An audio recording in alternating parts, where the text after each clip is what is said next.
Hey y'all, welcome back to my channel. If you've been here before, thanks for coming back. And if you ain't, go ahead and subscribe, like this video, because you're gonna like a lot more, okay? So today we're gonna be doing smoke and scary story time. So I'm going to be reading 3 scary stories off of Reddit, and then we're gonna be rating those stories 1 through 10. So let's go ahead and get into it, but not without lighting our blends first, okay?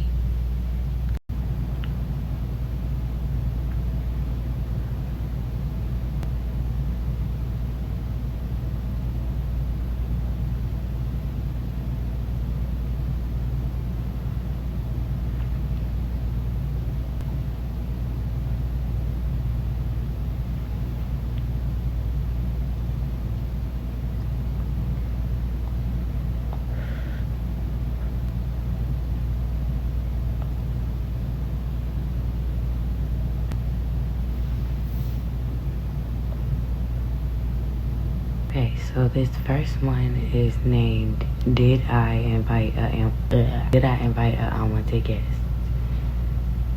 Hi, for context, I am an 18-year-old female, and my roommate was an 18-year-old female as well. We were living in my parents' mansion. The room we were watching TV in will be known as the TV room. Anyways, like I said in the beginning, I visited a recently deceased friend in the graveyard today, December 19th, 2023. I said come visit anytime, but I didn't specify who. Ever since this afternoon, strange things have been happening. Like at 10 p.m., I was walking to the TV room as my roommate got us drinks. As I'm walking up the stairs and into the hallway, all the lights turn off. I think to myself, maybe the lights went out. Then I thought, no, the TV is still on. And then the chargers were working. Then I thought, oh, maybe my parents turned off the lights with the app. But wrong again. That app stopped working because we updated our light systems. We continued with our movies. Then, when leaving the room, my roommate had to put her cats up so that my cat could use the bathroom. My roommate then came walking into the room asking, did I move her chair? I looked at her and questioned, what the fuck do you mean? She said a chair was moved.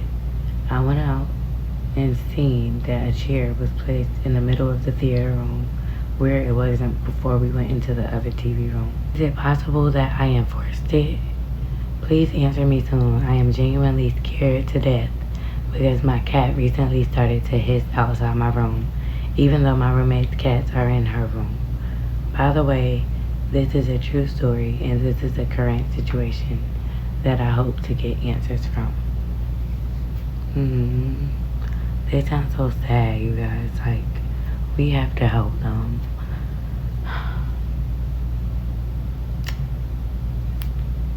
I mean, that was straight.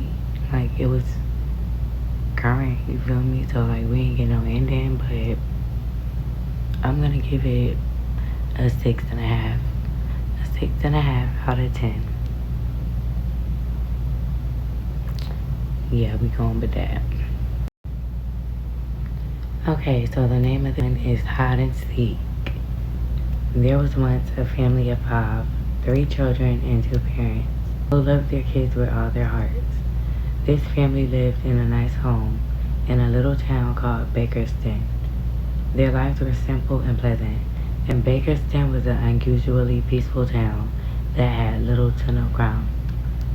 One of their children, the oldest daughter, was named Facility, and she was very good at watching her little brothers, Raymond and Rory.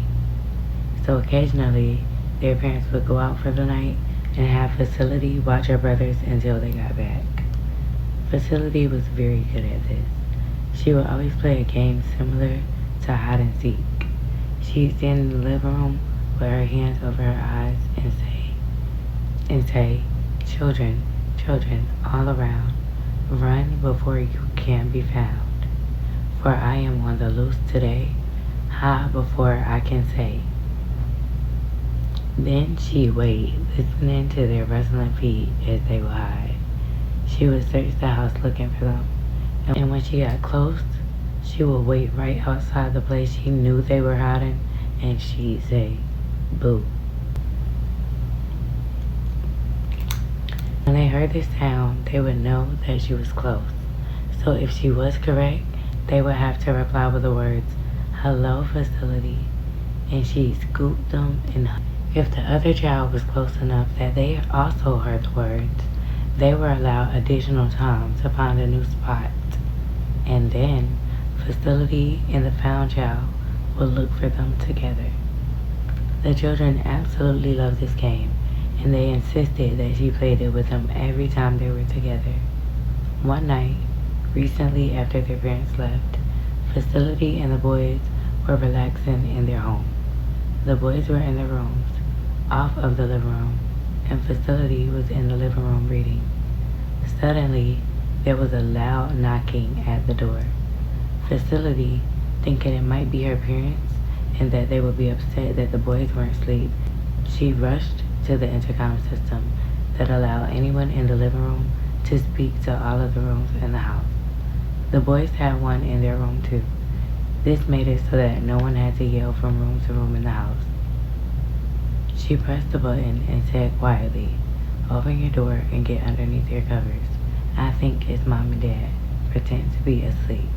Then she went to answer the door. The boys did as they were told and got beneath their covers. They heard the door open but no other sounds. It was quiet. Then the intercom beeped, which meant someone was on the other side. A voice said, "Children, children, all around." The little boy shivered. It was Facility, and she sounded scared. She had spoken with a whisper, and they became frightened. They stayed in their beds, still scared. Then, run before you can be found. They glanced at each other in horror, for he is on the loose today. Hide before I can say. "She wants to play the game," Rory whispered to Raymond. They waited a few seconds. Then it came on again. "Children, children all around." Silence. "Run before you can be found." Silence. "For it is on the loose today. Hide before I can say." The boys quickly decided that they needed to hide. They crawled to their favorite place, which was a broom closet in the hallway that Facility claimed was too small to fit in, but the boys knew it wasn't, so she never found them there. She always called quits if either of them chose that spot. They quieted their breathing and listened for sounds. They heard a soft shuffling of feet, but that was all. They stayed in the closet for a long time. Suddenly, though, another sound filled their ears. Thud. Shuffle, shuffle, shuffle. Thud.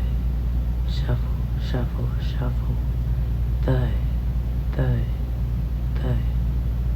The sound got closer and closer and closer and closer. They heard Facility's voice whisper, but it seemed to come from throughout the house. "Children, children all around, run before you can be found, for I am on the loose today. Hide before I can say." Then the softest whisper of all right outside the closet they heard. "Ooh." Rory opened his mouth to say hello, Facility, but Raymond closed his hand over Rory's mouth. It was silent for a long time. Then, from Raymond and Rory's right inside the closet, a voice was heard. "Hello, Facility." Rory and Raymond turned ice cold, but they didn't move. Outside the closet, Facility started to cry. Then, in tears, she said, "New game. New game. Rory is it." That same night, the parents of Rory Raymond and Facility came home to a devastating sight.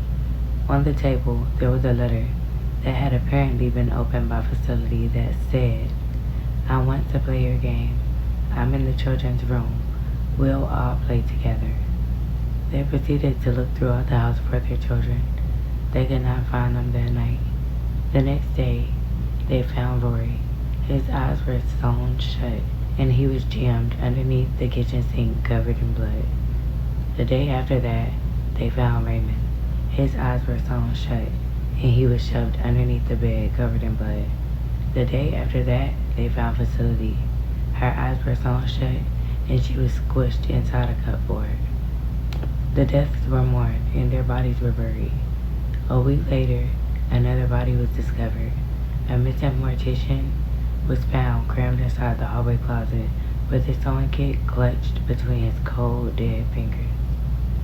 The children had heard the same thud, thud. The thud children had heard had been the sound of Facility bumping into walls. She had been looking for them, and she could not see because her eyes were sewn shut. Years later, it was said that the soft calling of Facility's voice could still be heard, calling the words to the children's hide-and-seek round. Children, children, all around, run before you can be found, for I am one to lose today. Run before I can say. Oh. Not gonna lie, I like that one. That one is definitely getting a 8 out of 10. That one was pretty good. That one was pretty good for real. 8 out of 10 for sure. And y'all know my numbers don't get that high, so y'all, I am fucking high. This last story is called Scarsville. Me and my dad had just moved into a city called Boogertown. It was a quiet little town. No one bothered anyone for anything. We each had our own piece of land.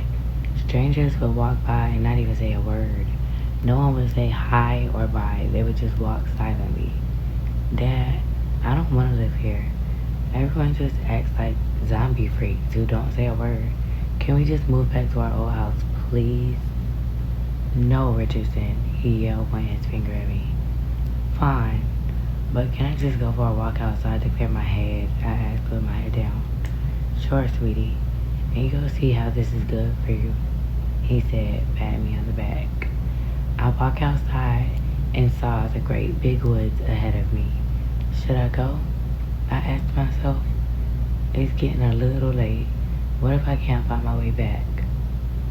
Oh well, at least I got my phone here with me, so I guess it'll be okay. I walked slowly into the woods. It was quiet. I heard no sounds of birds, no chirps. There was nothing but the trees swaying back and forth. As I walked deeper into the woods, I got more and more lost. I started panicking and ran, till I realized I was more lost. I checked my phone. It read no service. I had no reception. I saw this light coming from in back of some bushes. I moved the bushes aside to see where it was coming from. It was an old abandoned carnival. Everything looked dirty, and there was rotten food, broken rods that were tilted sideways, broken cups, and there were these creepy clown statues. And there was a lot of creepy statues everywhere. There was even a Ferris wheel, and it was on the ground. I went towards the big thing and wondered, how could all of this happen? I never heard of it on the news, and it was like it never happened, but it did. It was terrible. It looked like a horrendous tragedy. I heard a creak coming from above me. I looked up to see a tilted sign. It read, Scaresville. This must have been some Halloween carnival or something. I heard a big bang coming from this sort of haunted house. It read, Bloody Massacre. It looked like it had blood all over the entrance. Should I go in? I asked myself. You asked yourself, should you go into them woods? And the answer should have been no. But you told yourself, yeah, and now look at the situation you're in. Look at you. Look at you. Now, in my head, I'm thinking, these people that die at this carnival is who's walking on his land. They're fucking ghosts. That's why they never speak, because they're fucking ghosts. they're not supposed to be seen. And he's asking, should he go in a motherfucking haunted house that got a sign that say Bloody Massacre on top? And y'all, it's a part 2 and I'm invested. So now on our next short story time, I'm gonna look for this story and we gonna finish this motherfucker. Cause I know he gonna go in there and it's not gonna end good. Watch. And I always get scary movies right, cause I don't watch anything but scary movies. Yeah, but subscribe, y'all. What the fuck? Bye.